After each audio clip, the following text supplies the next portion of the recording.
Nosso entrevistado de hoje, eu sempre falo, né, sem fazer nenhum favor, que é o deputado mais atuante de nossa bancada, né, na Câmara dos Deputados, e é um dos deputados mais atuantes do Brasil, que é o Fábio Tradi.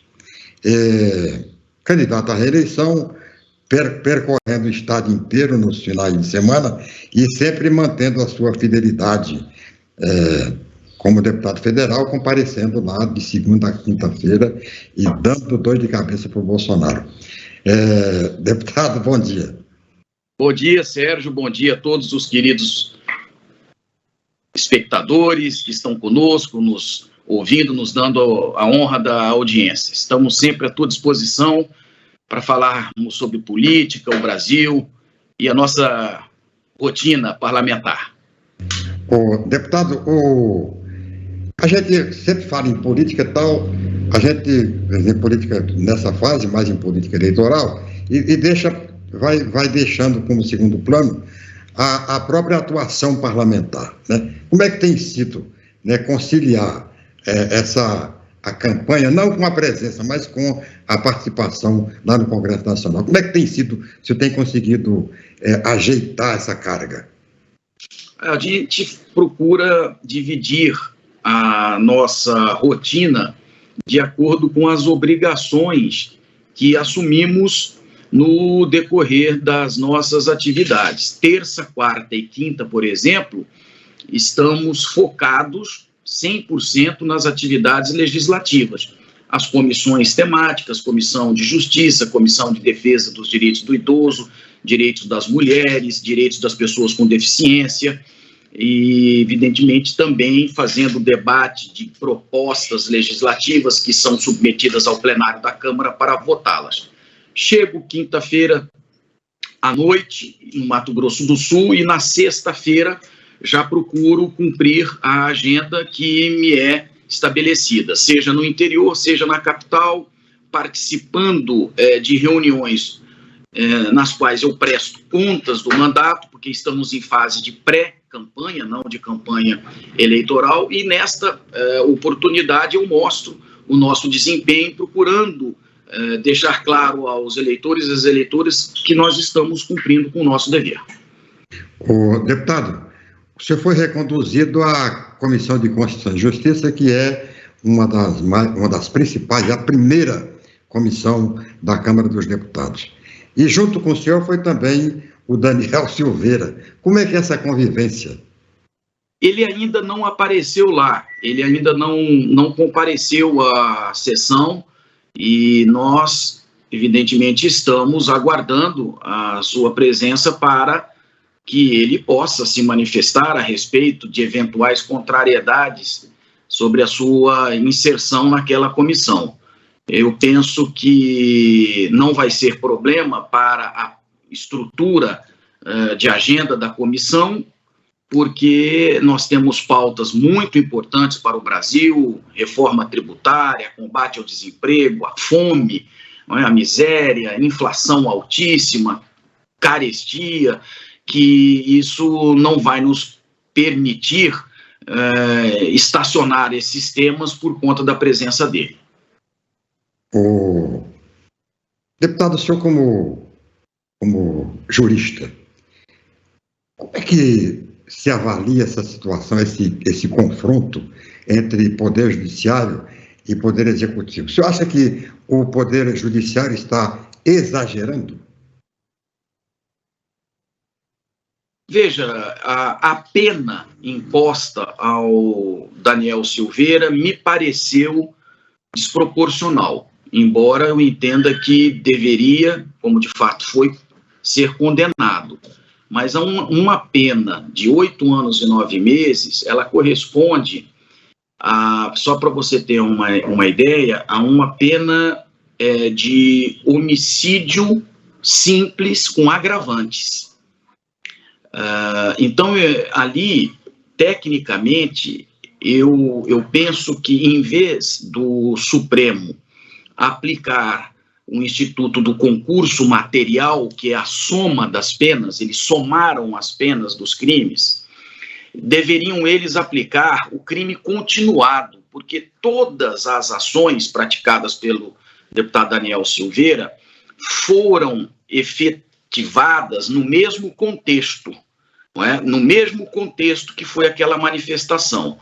Ali, então, poderia reduzir a pena para um patamar razoável, mas é também muito importante destacar que o que ele fez não está incluído na liberdade de expressão e manifestação do pensamento, porque a prática da linguagem, ela pode ser criminalizada, como de fato é criminalizada pelo Código Penal. Por exemplo, a ameaça verbal.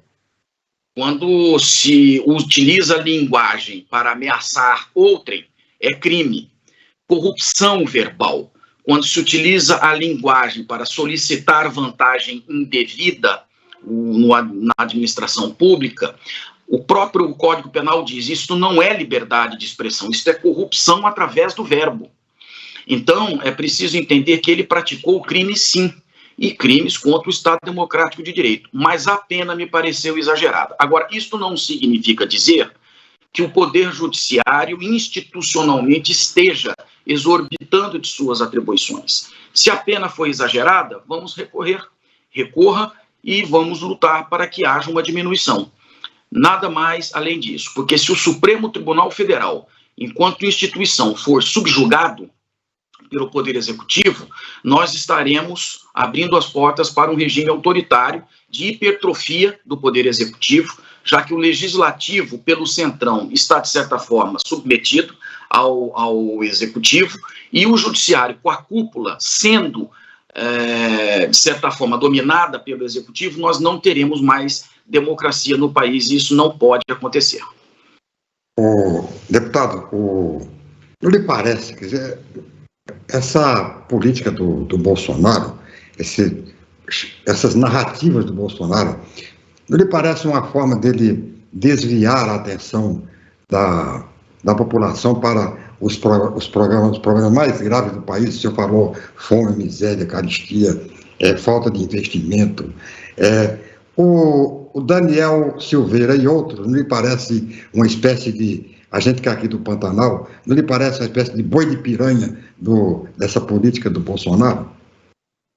Corretíssimo o diagnóstico, sem dúvida alguma. Aliás, toda vez que você fala Daniel, o meu Daniel aqui da comunicação leva um susto em relação a ele, mas pode ficar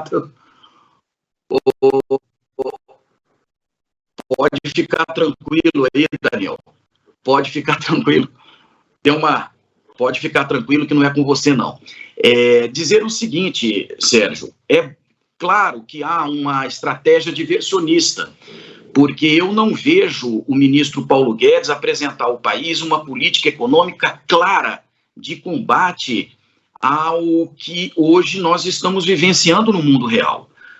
13 milhões de desempregados, fome, num país que se destaca mundialmente pela sua capacidade de exportar alimentos.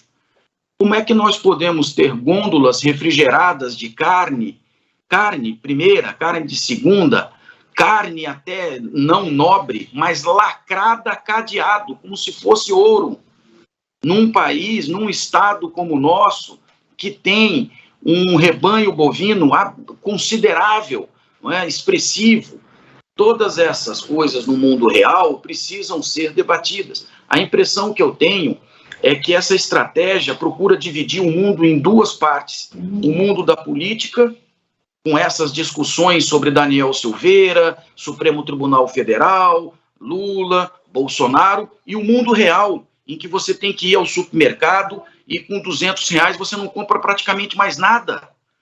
Ora, é preciso entender que o mundo real é consequência do mundo político, e o mundo político está interconectado, está conectado ao mundo real. É a mesma coisa, de maneira que eu vejo, como você, há uma estratégia diversionista, muitos caem nessa estratégia, porque enquanto se discute se o Daniel Silveira é isto ou aquilo, a gasolina sobe, o feijão sobe, a cebola foi disputada a tapas num supermercado, com a oferta que foi feita a preços baixos, e isto sim que precisa ser discutido, de maneira que eu concordo com o seu diagnóstico.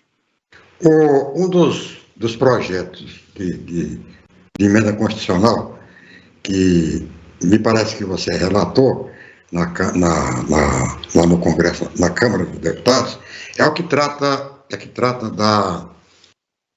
da prisão em segunda instância. Como é que está esse projeto? Foi para a gaveta, está andando?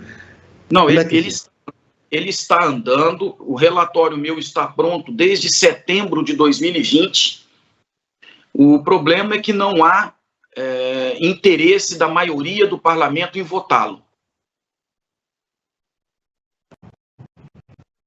Sérgio, não há interesse da maioria do parlamento. Há uma união aí de interesses. Há uma união de interesses entre o centrão e parte da esquerda para sepultar a PEC da segunda instância. E nós estamos lutando para convencer o presidente da comissão, o deputado Eliel Machado, a pautar o projeto. O problema é que se ele pautar hoje, o projeto ele vai ser derrotado, porque não há hoje condições políticas de fazer o projeto ser aprovado na comissão. Então está neste impasse, Sérgio. Quer dizer que não há expectativa de que ele seja votado nessa legislatura? Se continuar com esta correlação de forças políticas, não. Não tem. Deputado, um abraço para o senhor de Sara Orion, Sol Barbosa e Jéssica Martins. Você está bem aqui no mundo feminino do programa, tá? Muito obrigado a todas elas e dizer que nós estamos participando ativamente, Sérgio, o único deputado do Mato Grosso do Sul na Comissão de Defesa dos Direitos das Mulheres. Agora mesmo sustentando a tese de que uma mulher que ocupa o mesmo posto de trabalho que um homem não pode receber menos só porque é mulher. A empresa tem que ser multada. Então, nós estamos fazendo a defesa dos direitos das mulheres, tanto no aspecto de violência doméstica, quanto no aspecto do mercado de trabalho. Agora, deputado, vindo aqui para a nossa política regional, as pesquisas estão indicando, as pesquisas para o governo do Estado, um crescimento, né, gradual do Marquinhos Trade, que é o seu irmão e é candidato ao governo do Estado. E um crescimento também do Riedel, né, que é o candidato do governo. Você acha que essa eleição tende a caminhar nessa direção, a direção de Marquinhos Trade disputando com o Riedel, ou o senhor tem outro pensamento com base naquilo que as pesquisas indicam e da sua própria intuição? Acho que está muito cedo, porque nós estamos no mês de maio, ainda temos junho, julho, agosto, setembro, e cada dia é um mês praticamente, né, de tantos acontecimentos que ocorrem. Ainda teremos convenções, ainda teremos até as convenções vários arranjos, aí teremos a campanha na televisão, no rádio, então ainda está muito cedo. Eu estou focado na pré-candidatura do PSD pelo Marquinhos e procurando massificar a mensagem para que ele esteja sempre numa posição interessante nas pesquisas para poder continuar com chances reais de vencer as eleições, seja no primeiro ou no segundo turno. Em nível nacional, há uma expectativa muito grande e uma curiosidade até da posição do PSD com relação à eleição presidencial. Correu, ultimamente, uma especulação de que o PSD poderia eventualmente apoiar a candidatura do Ciro Gomes, que seria um candidato de terceira via, né? A declaração feita, inclusive, pelo Kassab. Aqui no estado de Mato Grosso do Sul, houve uma intervenção que terminou, de certa forma, sendo influenciada pela candidatura do Marquinhos Trade. Há essa tendência de se ter um apoio ao Ciro Gomes, ou o PSD pretende manter uma neutralidade no Estado com relação ao candidato à presidência da República. Como é que está essas articulações em nível de Brasília e de Campo Grande? Olha, hoje, se fosse para descrever o estado da hoje, eu diria que o PSD tem duas tendências hoje, tá certo? Primeira, liberar os estados para que cada estado opte por uma candidatura presidencial. Essa é uma primeira tendência. A segunda tendência é fechar questão em torno da candidatura do Ciro Gomes. Mas ainda não foi definido. E o partido vai bater o martelo, seja para liberar, seja para apoiar Ciro Gomes, porque a manifestação do Kassab, nesse sentido, ele foi explícita, mas ela ainda não tem a ciência, a adesão de todos os diretórios, de todas as lideranças Brasil afora, porque no PSD existe uma ala simpática ao Lula, tem uma ala simpática ao Bolsonaro, tem uma ala simpática ao Ciro. Realmente, então, nós vamos aguardar para termos uma definição clara do partido, de forma orgânica e nacional, para caminharmos de acordo com a fidelidade ao PSD.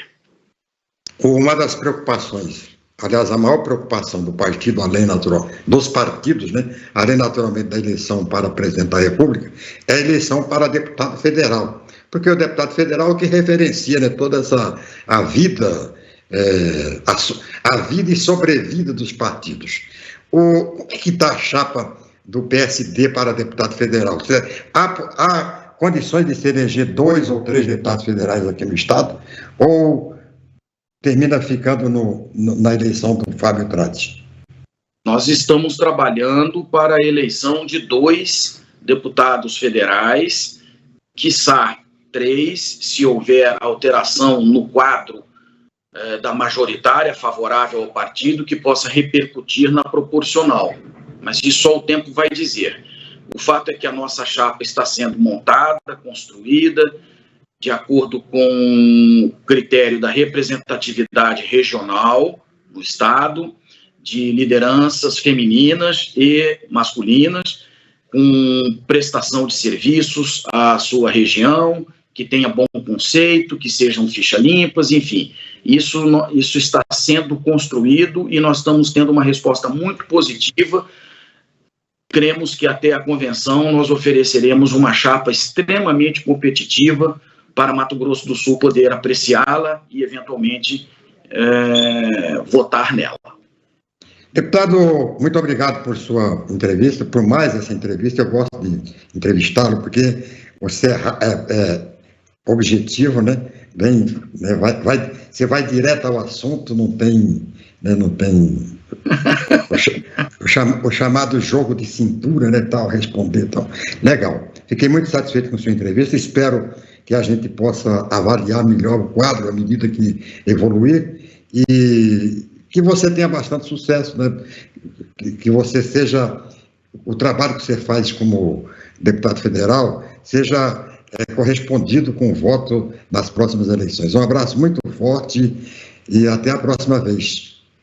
Muito obrigado a você, Sérgio, ao nosso querido assessor e o Índio, que esteve comigo, falou comigo sobre a preparação para a entrevista. Muita saúde a você, toda a equipe do programa, e um grande abraço, uma excelente semana para todos os que nos acompanharam. Um abraço forte. Essa foi a entrevista com o Fábio Tradi, nosso candidato a deputado federal do PSD.